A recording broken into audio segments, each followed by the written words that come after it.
Ang imahe po ng ating Panginoon ay ang mabuting pastor.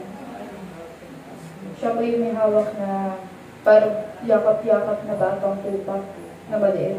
Tapos may hawak siyang tungkod. Na which is yung tungkod na yun, katulad ng tungkod.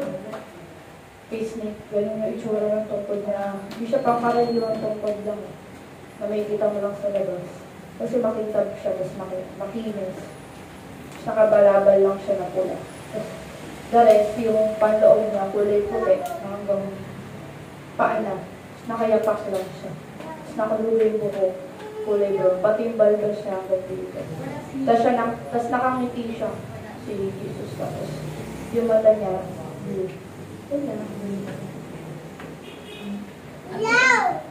Ang interpreter, walang iba kung hindi si Lina Puring.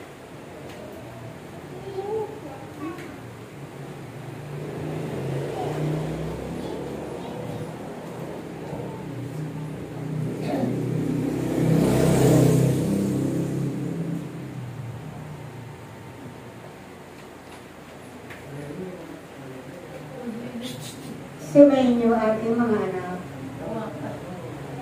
ang aking pag-ibig. Ipahayag ninyo ang kapayapaan sa bawat isa. Peace be with you. Peace be with you. Salamat sa inyo aking mga anak. Sa inyong pagpapahayag ng kapayapaan sa bawat isa. Taglayin ninyo na walagi ang aking kapayapaan, sapagkat ako ang hari ng kapayapaan. Naway manatili sa inyo lagi, aking mga anak, ang kapayapaan at mapuno kayo ng kagalakan sa inyong mga buhay. Maraming salamat sa inyo, aking mga anak, sa inyong pagparito. Upang muling magkipagtipan sa Diyos na makapangyarihan sa lahat.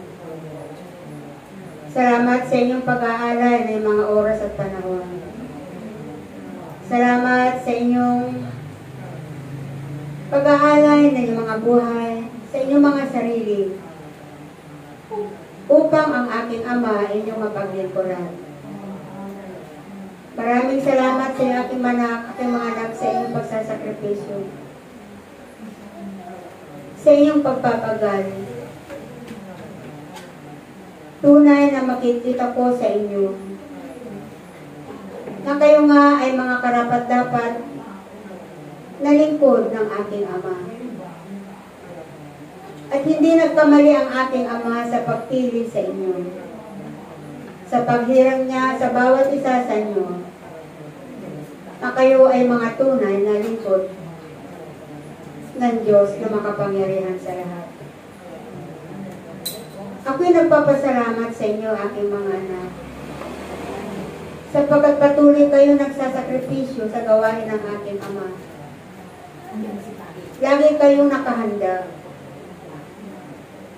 upang inyong gampanan ang inyong mga tungkulin na inaatang ng aking Ama sa bawat isa sa inyo. Naway, hindi kayo magsasawa. Naway, hindi kayo mapapagod sa paglilingkod sa aking Ama. Sapagkat kayo nga itinakda ng aking Ama sa libutan ito upang maging tagapagligtas ng sanlibutan ito. Kaya't naway, maging matatag kayo sa inyong buhay paglilingkod sa Ama. Naway magpakatibay kayo sa inyong buhay pananampalataya,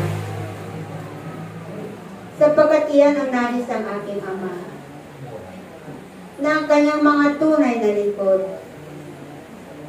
ay hindi sumusuko, kundi bagkus lalo magpakatatag sa kanyang pananampalataya. Kaya ako'y nagpapasalamat sa inyo, aking mga anak, sapagkat pinakikita ninyo sa aking Ama na kayo nga ay tunay na karapat-dapat na maging tagapaglingkod ng aking Ama. Huwag kayong makalala, aking mga anak, sapagkat ang lahat ng inyong pagsasakripisyo, ang lahat ng inyong pagpapagal, ay ibabalik sa inyo ng aking Ama. Sapagkat nababatid ng aking Ama kung paano ninyo inaalay ang inyong mga buhay, kung paano ninyo sinasakripisyo ang inyong sarili para ang aking Ama inyong mapaglingkuran.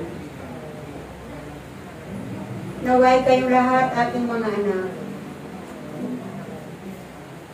ay manatili kayong tapat sa aking Ama. Manatili kayong maging matibay sa inyong paglilingkod sa aking Ama. At ako'y nagtutuwa sa inyo lahat, aking mga anak. Natutuwa ako sapagkat napagtagumpayan ninyo ang inyong mga misyon na itinalaga ng aking Ama sa bawat isa sa inyo. Magdiwang kayo, aking mga anak, sapagkat inyong napagtagumpayan ang inyong paghayo sa malayong lugar. Tunay na kayo ay mga lingkod ng Diyos na kailanman ay hindi sumusuko gaano mang kabigat ang inyong pinagdadaanan sa inyong paghayo. Ang inyong pagpipilgrimage ay hindi biro, sapagkat sa inyong pagpipilgrimage ay ang inyong mga buhay ang nakataya. Ang inyong mga bulsa ang nakataya. At ito inyong pinagsisikapan na magawa, sapagkat ito ang kalooban ng Ama sa bawat isa sa inyo. Mapalad kayo, aking mga anak, sapagkat kayo ay nakakasunod sa kalooban ng aking Ama. Mapalad kayo, aking mga anak, sapagkat nagagawa ninyong gampanan ang mga pinag-uutos ng aking Ama sa bawat isa sa inyo. Huwag kayong mag-alala, aking mga anak, dahil sa inyong pagsunod sa kalooban ng Ama, dahil sa inyong pagtalima sa pinag-uutos ng aking Ama, ay Kanya nang ibubuhos sa komunidad na ito ang Kanyang ipinangako na pagpapala sa komunidad na ito.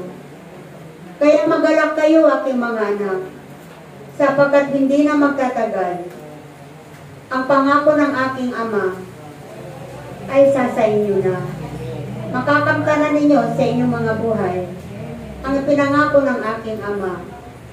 Tunay na kayo ay maasahan ng aking Ama na gaano mang hirap, gaano mang kahirap ang inyong pagpipilgrimage, ay sinisigap nyo pa rin na kayo ay makasunod sa kalooban ng aking Ama.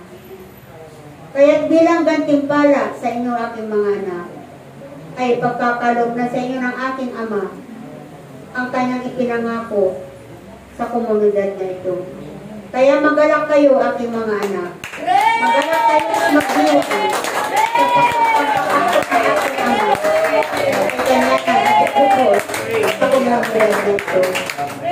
Maraming salamat sa inyo, aking mga anak, sa inyong pag-aalay ng papuri sa aking Ama. Iyan ay bilang tanda na kayo ay lubos na nasisiyahan. Iyan ay tanda na kayo ay lubos na gagalak sa pinangako ng aking Ama sa bawat isa sa inyo.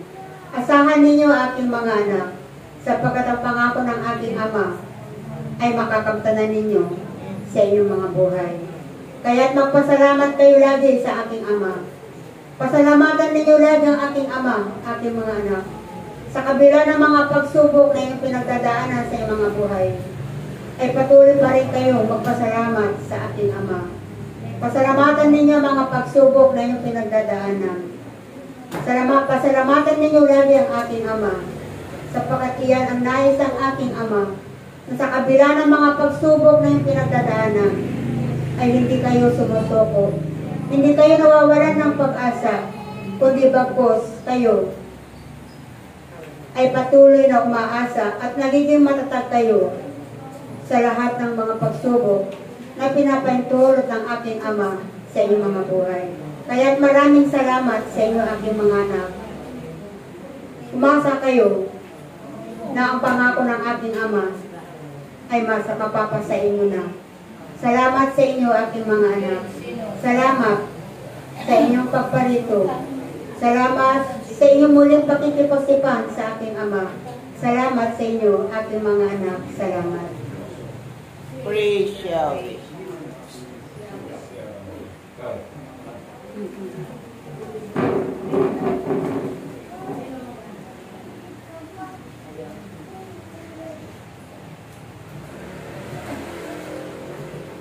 Ngayon, dadako na tayo sa pang-apat na